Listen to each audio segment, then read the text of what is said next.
যে বৃষ্টি শুরু হলো। বৃষ্টিটা তো ভালো রকমই হচ্ছে।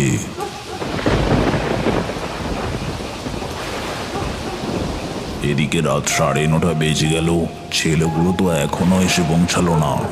এত দেরি হওয়ার কথা তো নয়। শম্ভু, এই শম্ভু। জি আজ্ঞে ছোটবাবু, বলুন। বাড়ির ফোনেতে অনি, মানে আমার ভাগনা অনি ফোন করেছিল। না তো, কেউই ফোন করেনি।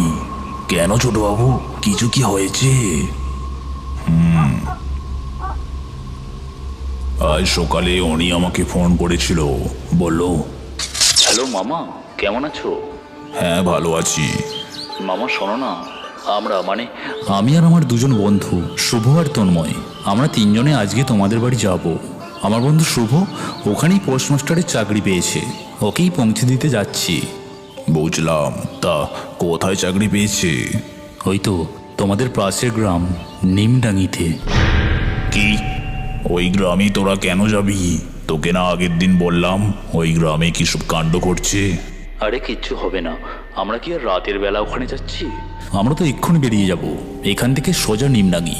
ওখান থেকে পোস্ট অফিসে কাজ মিটিয়ে সন্ধ্যার আগেই তোমাদের বাড়িতে চলে যাব। কিন্তু ওই গ্রামেতে তোদের যাওয়াটা একদম ঠিক হবে না। আরে তুমি কোনো চিন্তা করো না, আমরা ঠিক চলে যাব। সন্ধ্যার আগেই তো এসে যাওয়ার কথা ছিল, কিন্তু এখন তো রাত 10টা বেজে গেছে, এখনো তো কারোরই দেখা নেই।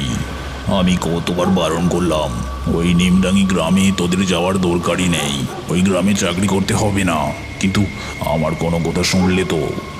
এদিকে রাতও বাড়ছে, ছেলেগুলো কোনো বিপদে পড়লো না তো?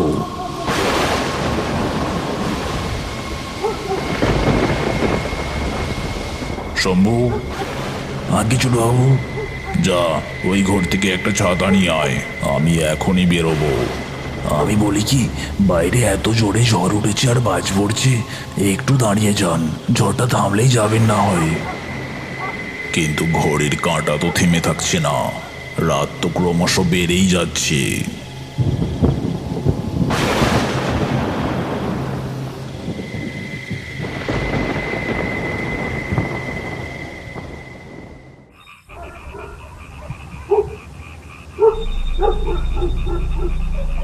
না, অনেকক্ষণ তো হলো, বৃষ্টিটাও মনে হয় থেমে গেছে।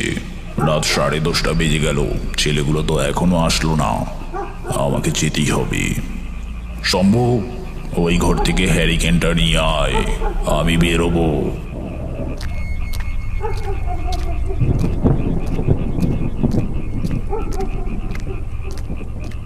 তা ছোটবাবু, কোন দিকে যাবেন? অনি ফোন করে বলেছিল প্রথমে ওরা নিমডাঙ্গি গ্রামের পোস্ট অফিসে যাবে। হোক না হোক আমার মন বলছে ওরা এখনো ওই গ্রামেতেই আছে, ওখানেই গিয়ে দেখা যাক। এত রাতে ওই ভুতুড়ে গ্রামে যাওয়াটা কি ঠিক হবে ছোটবাবু? শম্ভু, ভুলে যাস না তুই কার সাথে বেরিয়েছিস। এক সময় এই রাতের আঁধারই তো আমার জীবন ছিল।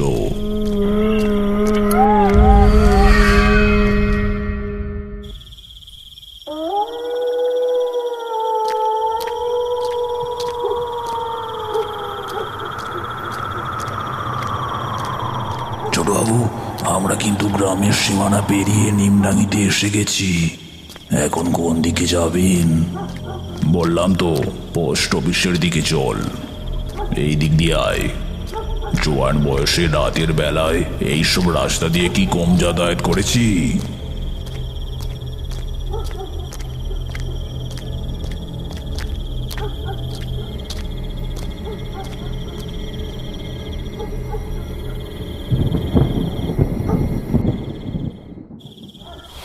ছোটবাবু, ওই দিক থেকে কেউ একজন সাইকেল নিয়ে আসছে মনে হচ্ছে।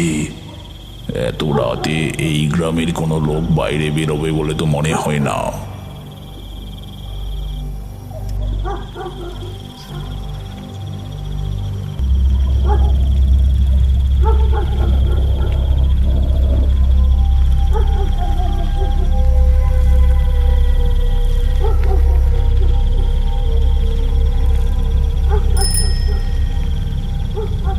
আরে এ তো আমাদের গ্রামেরই লোক, তারাপদ। খড়গপুর স্টেশনে চায়ের দোকান দোকান বন্ধ করে বাড়ি ফিরছি মনে হয়, কিন্তু এত রাতে কেন?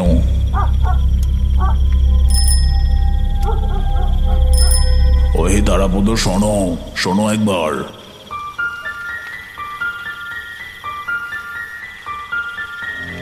ছোট বাবু যে, এদিকে এত রাতে কোথায় চলেছেন? বলছি বলছি, তার আগে তুমি বলো তো, তুমি এই সময় কোথা থেকে আসছো? আমি তো দোকান বন্ধ করে বাড়ি ফিরছি। না, সেটা বলা ঠিক হবে না। দোকান আমি বন্ধ করেছি সন্ধ্যাবেলায়। আসলে মাঝ রাস্তায় বৃষ্টির জন্য আটকে গিয়েছিলাম, তাই এত দেরি হয়ে গেল। তা আপনি এই সময়? আচ্ছা, তুমি আসার পথে 21-22 বছরের 3টে ছেলেকে দেখেছো? 3জন ছেলে? হ্যাঁ দেখেছি তো, তবে এখন নয়। সে তো সকালবেলায় ওই 11টা 11:30টার সময় স্টেশনে দেখেছিলাম। সকাল 11:30টার সময় স্টেশনে চলে এসেছিল? তাহলে তো এতক্ষণে বাড়ি চলে আসার কথা। গেল কোথায় ছেলেগুলো? আর হ্যাঁ, আর একটা কথা ছোট বাবু, এই আসার সময় আমার সাথে বিশুদার দেখা হয়েছিল। ও নাকি কাদেরকে গ্রামের পশ্চিমের শ্মশানের দিকে যেতে দেখেছে। শ্মশানের দিকে?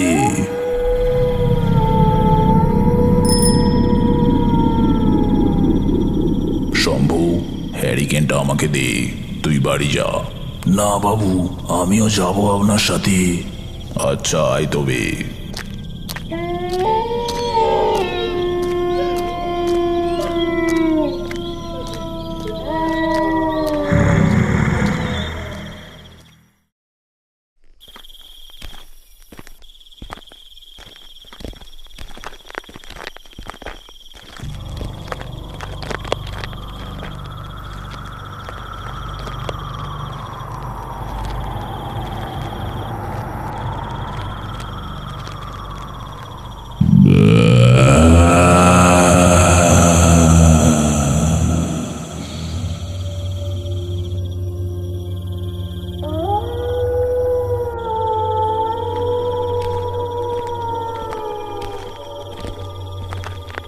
শ্মশানে তো এসে গেলাম, কিন্তু এখানে তো তেমন কিছুই চোখে পড়ছে না।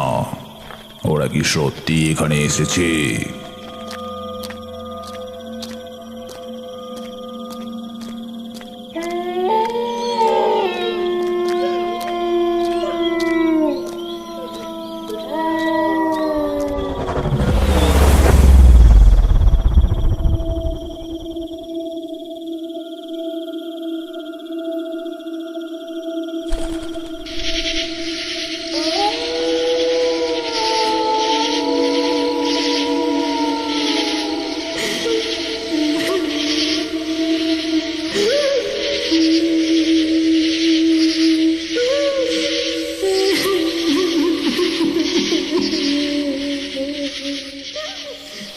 ছোটবাবু, কে যেন কাঁদছে।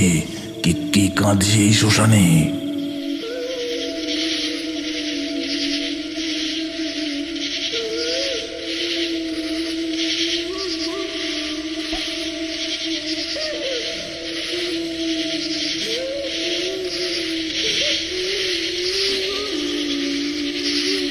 এই গভীর রাতে কে কাঁদছে এখানে?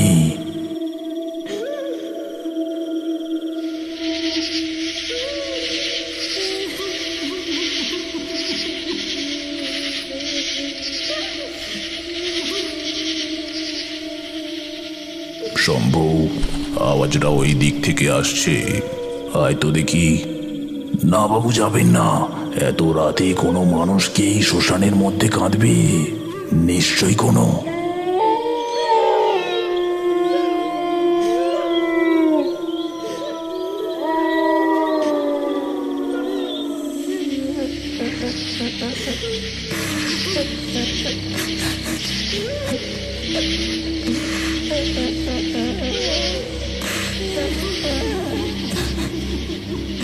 শম্ভু, কান্নার আওয়াজটা কি বেড়ে গেল?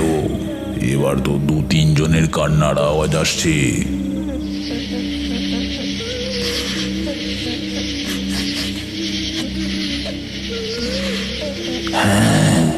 আওয়াজটা ওই দিক থেকেই তো আসছে।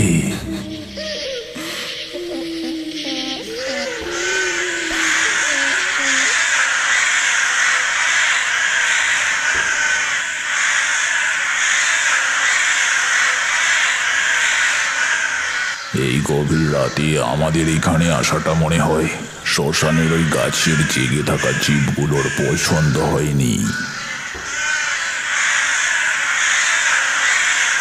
তাই ওরা চিৎকার করে বলছে চলে যায় এখান থেকে। গভীর রাতের শ্মশান কোনো মানুষের জন্য নয়।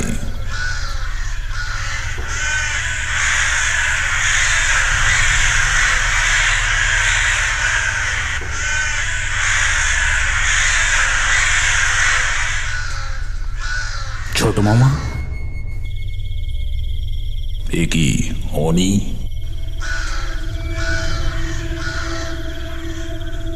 এত রাতে তুই এখানে কি করছিস?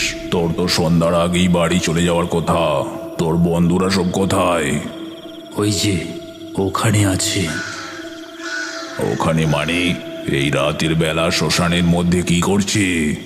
এসো আমার সাথে। অনি, কোথায় নিয়ে যাচ্ছিস আমাদেরকে?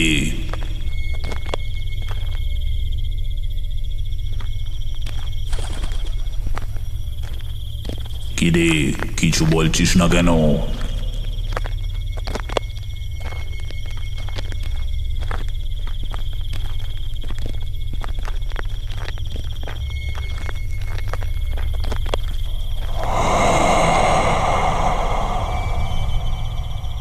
ছোটবাবু, দাঁড়ান একবার।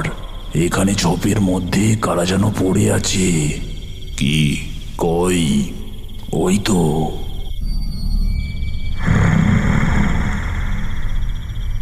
হ্যারিকেনটা একটু কাছে নিয়ে আয় তো।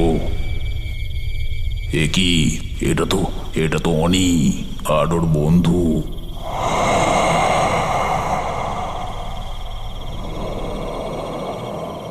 তাহলে ওটা কে? এ কি? কোথায় গেল সে? বাবু, ও মনে হয় কোনো প্রেত রূপ ধরে এসেছিল।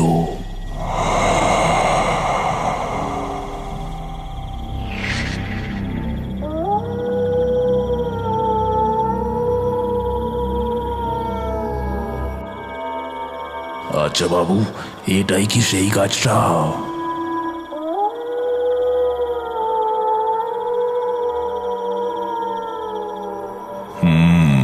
আমাদের বেশিক্ষণ এখানে থাকাটা একদম নিরাপদ হবে না। যত তাড়াতাড়ি সম্ভব যেতে হবে এখান থেকে। এরা তো মনে হচ্ছে অজ্ঞান হয়ে গেছে। অনি, এই অনি, অনি, এই অনি, এই ছেলে, চোখ খোলো। এই ছেলে।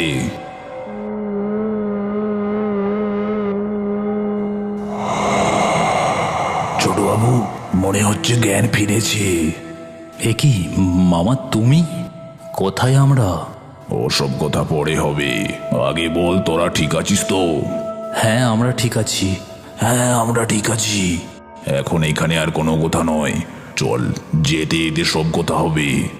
আয়, এদিক দিয়ে আয়।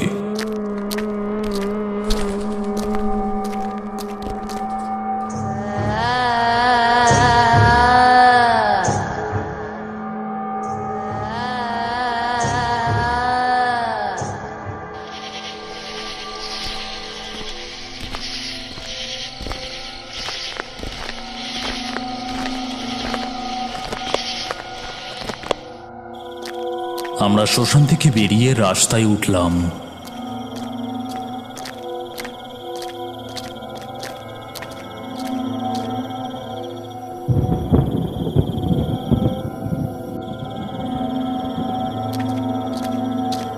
ছোটবাবু, আকাশের অবস্থা মোটেই ভালো নয়, তাড়াতাড়ি পা চালান। হ্যাঁ, তাই তো দেখছি, বিপদের আর শেষ নেই।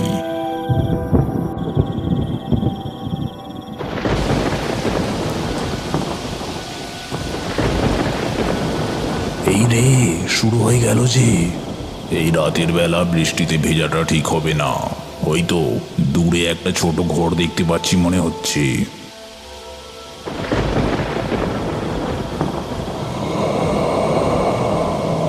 চলো সবাই ওখানে যাওয়া যাক।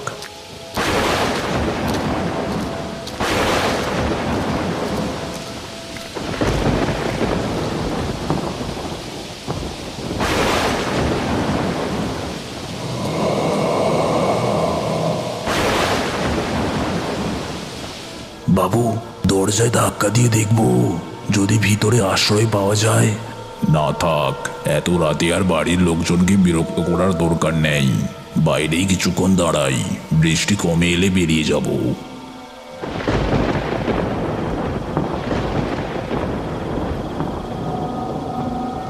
অনি, আমাকে একটা কথা বলতো, তোদের তো এখানকার সব কাজকর্ম শেষ করে সন্ধ্যার আগেই মামা বাড়িতে পৌঁছে যাওয়ার কথা ছিল। তাহলে তোরা ওই শ্মশানের মধ্যে এত রাত পর্যন্ত কি করছিলিস? কি ঘটেছিল তোদের সাথে?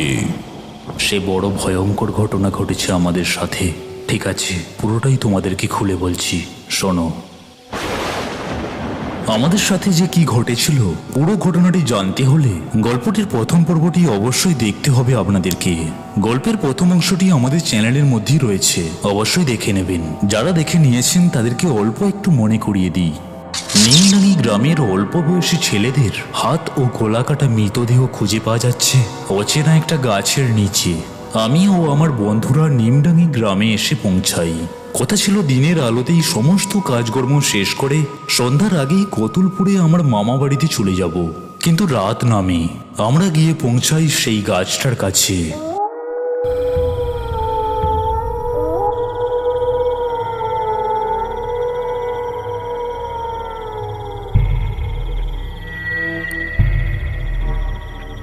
হঠাৎ সে শুভর গলা টিপে ধরে তাকে টেনে নিয়ে যেতে থাকে নিজের দিকে। ছেড়ে দাও, ছেড়ে দাও, ছেড়ে দাও, আমাকে ছাড়ো, ছেড়ে দাও, ছেড়ে দাও, ছেড়ে দাও, আমাকে ছাড়ো, ছাড়ো অনি।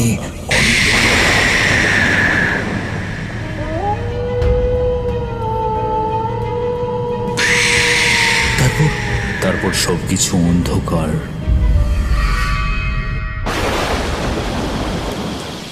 এই তন্ময়, শুভ কোথায় রে? তাই তো রে, শুভর কথা তো ভুলেই গেছিলাম। শুভ কি তবে ওই শ্মশানেই রয়ে গেছে? মামা, আমাদেরকে এক্ষুনি ওই শ্মশানে যেতে হবে। আমরা শুভকে না নিয়েই চলে এসেছি। শুভ ঠিক আছে তোরে ভাই, ওই শয়তানটা ওর গলা টিপে ধরেছিল। জানি না কি অবস্থায় আছে, আদেও বেঁচে আছে তো। আমাদের এখনই আবার ওখানে যাওয়া দরকার, না হলে। না, রাত অনেক গভীর হয়েছে, এখন আবারও ওখানে যাওয়াটা বিপজ্জনক হতে পারে। যা করার কালকে সকালে করা যাবে। এখন কেবল বৃষ্টি থামার অপেক্ষা, তারপরই বাড়ি ফিরে যাব।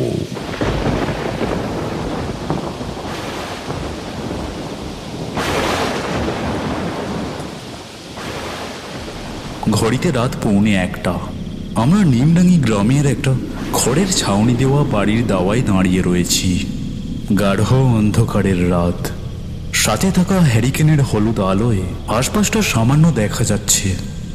বৃষ্টি সমানে পড়ে চলেছে। যে হারে বৃষ্টি পড়ছে থামবে কখন কে জানে। রাত বেড়ে চলেছে।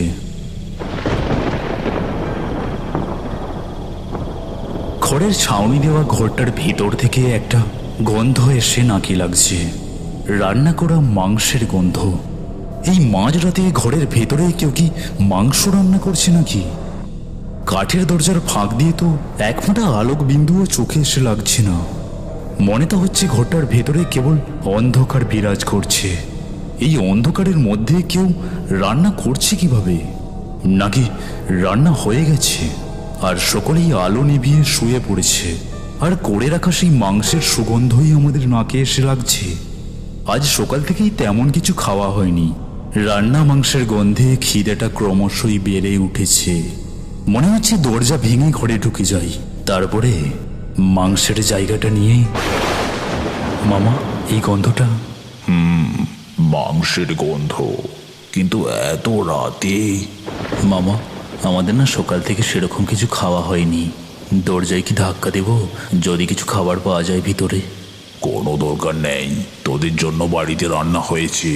আর কিছুক্ষণ দাঁড়িয়ে যা, বৃষ্টি থামলে একেবারে বাড়িতে গিয়েই খেয়ে নিবি। কিন্তু ঘরের ভেতর থেকে আসা রান্না মাংসের গন্ধে আমার ভেতরে জমে থাকা খিদেটা যেন রাক্ষস রূপ ধারণ করে আমার জ্ঞান বুদ্ধি ধীরে ধীরে গ্রাস করে নিচ্ছে। না, আমি আর নিজেকে ঠিক রাখতে পারলাম না। ওই মাংসের গন্ধ যেন আমাকে আকর্ষণ করছে। আমি এক ধাক্কায় দরজা খুলে ভিতরে ঢুকে গেলাম। পিছন থেকে মামা চেঁচিয়ে উঠলেন, আরে কি করছিস? যাস না ভিতরে।